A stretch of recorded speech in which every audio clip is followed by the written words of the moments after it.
आदरणीय अभिभावकों और प्रिय विद्यार्थियों, सुप्रभात। आज की शुरुआत एक अच्छे सुविचार से करते हैं, तो सुनिए सुविचार। जो मंजिलों के पाने की चाहत रखते हैं, वो समुद्रों पर भी पत्थरों के पुल बना देते हैं। दोबारा से सुविचार सुनिए। जो मंजिलों को पाने की चाहत रखते हैं, वो समुद्रों पर पत्थरों के पुल बना देते हैं। तो प्रिय विद्यार्थियों, अभी तक हम अपना शब्द विचार के बारे में पढ़ते आ रहे हैं। मैंने आपको 3 पार्ट में ये समझाया, अच्छे से आपको समझ में आ गया होगा। आज हम इसका अभ्यास कार्य करेंगे। तो मैंने जो भी आपको बताया है, उम्मीद है कि आपको अच्छे से समझ में आया होगा। हमने उसमें क्या क्या पढ़ा है, एक बार रिवाइज करा देती हूँ। कि सबसे पहले हमने शब्द के बारे में पढ़ा कि शब्द किसे कहते हैं। दूसरा, हमने शब्दों का वर्गीकरण, कि शब्दों का वर्गीकरण 4 प्रकार से किया गया है, और फिर उनका जो वर्गीकरण क्या है, उनके भी भेद बताए गए हैं। तो अब हम अपना अभ्यास करेंगे। तो देखिए बेटा, पहला जो हमारा प्रश्न है, सही शब्द भरकर रिक्त स्थान पूरे कीजिए। क्या है? सही शब्द भरकर रिक्त स्थान पूरे कीजिए।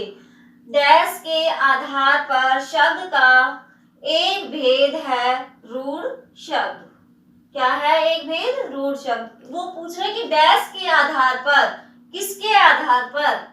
तो रूढ़ किसके आधार पर है? हमने पढ़ा था किस किस के, स्रोत और व्युत्पत्ति के आधार पर। दूसरा, हमने रचना के आधार पर, प्रयोग के आधार पर और अर्थ के आधार पर।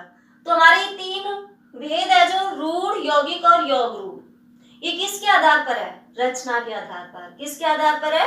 रचना के आधार पर। आपको भी याद आया होगा, क्योंकि आपने अभी पढ़ा भी है ये चैप्टर पूरा। दूसरा हमारा अविकारी शब्दों में। अब कह रहा है कि अविकारी या अव्यय शब्द होते हैं जो हमारे, उसमें किसके कारण परिवर्तन नहीं आता है। तो अविकारी शब्दों में क्या क्या बताया गया था? लिंग, वचन और कारक, तीनों के कारण कोई परिवर्तन नहीं आता है। ठीक है, तो क्या आ जाएगा? लिंग, वचन और कारक।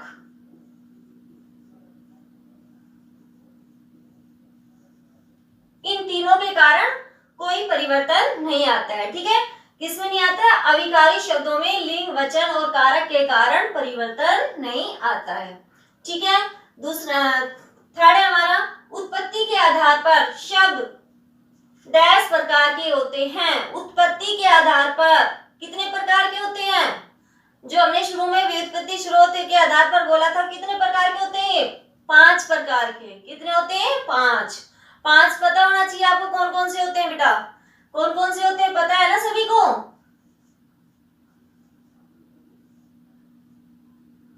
5 प्रकार के होते हैं उत्पत्ति के आधार पर शब्द भेद। 5 प्रकार के होते हैं, तत्सम, तद्भव, देशज, विदेशी और संकर। ठीक है, तो आइए अब व्याकरण में नेक्स्ट देखिए। व्याकरण में केवल डैश शब्दों का प्रयोग किया जाता है। कैसे शब्दों का प्रयोग किया जाता है? सार्थक। ठीक है, क्या आ जाएगा? सार्थक, जिसका कोई अर्थ निकले, स अर्थ के अनुसार, सार्थक। अब देखिए चारपाई। चारपाई शब्द डैश शब्द भेद के अंतर्गत आता है। ये शब्द भेद के किसके अंतर्गत आता है? चारपाई। चारपाई हमने पढ़ा था, जैसे हमने रूढ़, यौगिक और योग रूढ़। तो किसके शब्द भेद के, किस शब्द के भेद में आता है? ये यौगिक।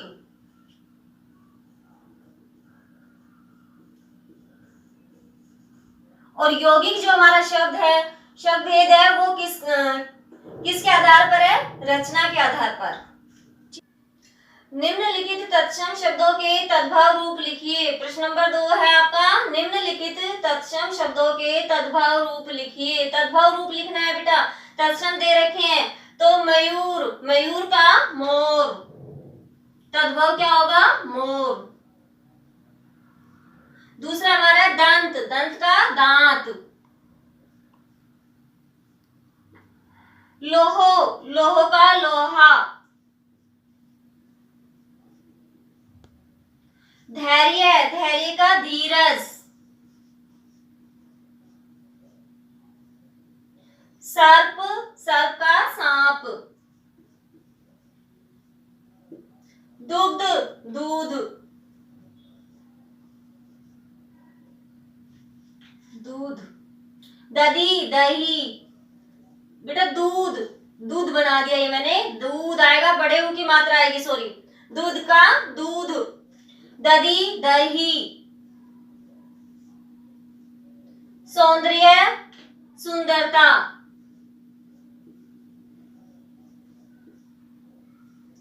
ठीक है बेटा, आपको ये समझ में आ रहा होगा कि तत्सम शब्द दिए हुए हैं और हम तद्भव में लिख रहे हैं।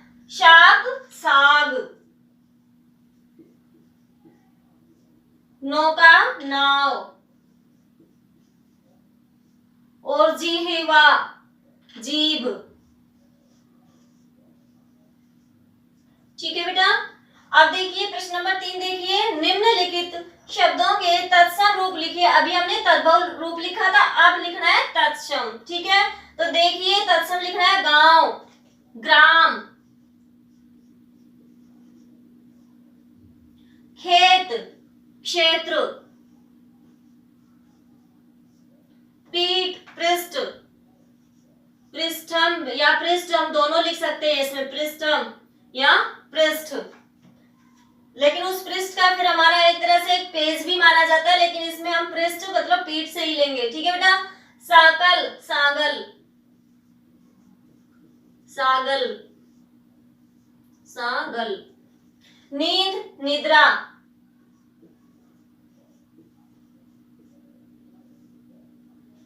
माँ। अब बेटा ये देखो माँ, माँ हमारे यहाँ पे तद्भव है, ठीक है, और हमें इसका क्या लिखना है, तत्सम लिखना है, अम्मा।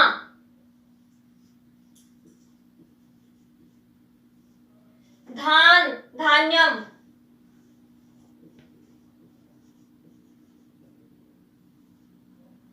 अब प्रश्न नंबर 4 देखिए बेटा, रचना की दृष्टि से शब्द भेद लिखिए।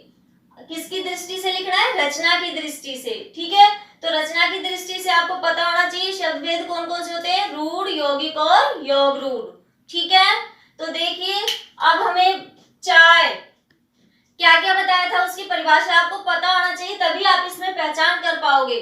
ठीक है, रूढ़ क्या होता है, जो मूल शब्द होता है एक तरह से, जिसके हम टुकड़े नहीं कर सकते, एक तरह से खंडों में विभाजित नहीं कर सकते, तो चाय को हम नहीं कर सकते, कोई अलग अलग अर्थ भी नहीं निकलेगा चा और यह का। ठीक है बेटा, तो ये रूढ़ में आ जाएगा। ठीक है, जल भी हमारा रूढ़ में आ जाएगा। खाट, खाट भी हमारा किस में जाएगा, रूढ़ में। अब देखिए पुस्तकालय, पुस्तकालय दो पुस्तक प्लस आलय दो शब्दों से मिलकर बना हुआ है, यौगिक शब्द में आएगा ये आपका। ठीक है बेटा, यौगिक शब्द में होगा ये, दोनों का अर्थ भी निकल रहा है, पुस्तक और आलय, आलय का अर्थ होता है घर, पुस्तक का घर। दिन, दिन का हमारा रूढ़ में होगा। दैनिक, इक पढ़ते लगा हुआ है, एक बता देती हूँ, पढ़ते और उपसर्ग और संधि जो होता है वो हमारे यौगिक शब्दों में ही जाते हैं। ठीक है, इक पढ़ते लगा हुआ है, ये हमारा यौगिक शब्द ही आएगा।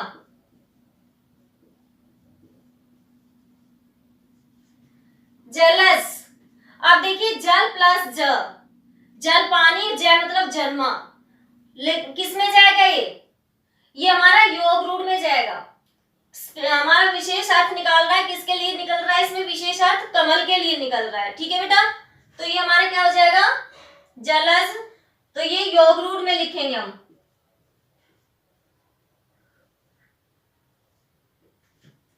पुस्तक क्या हो जाएगा, रूढ़।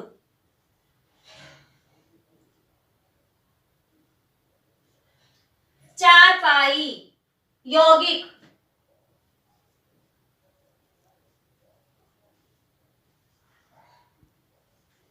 उपहार किस में जाएगा, यौगिक में जाएगा, उप प्लस आहार दो शब्दों से मिलकर बना हुआ है। ठीक है बेटा,